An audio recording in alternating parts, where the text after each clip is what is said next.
Good day, good people.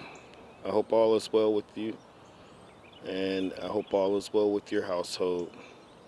Apparently, I should have used this tree as an indicator of when spring is coming instead of using the old method of by the end of March or middle of March, whatever the case may be.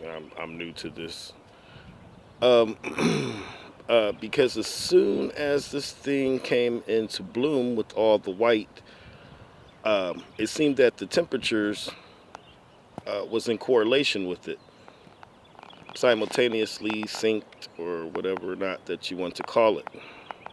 So now I'm guessing it's about a good time to go ahead and start planting my stuff outside.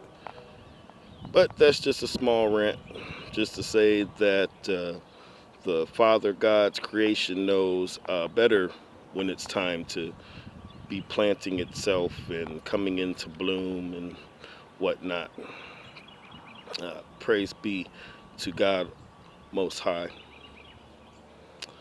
So this week's Torah portion is Genesis 31, 32, 33, 34, 35, and 36.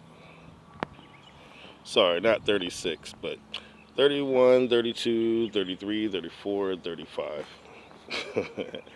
And I'll do the Torah portion verse on Shabbat. You guys have a good week and shalom.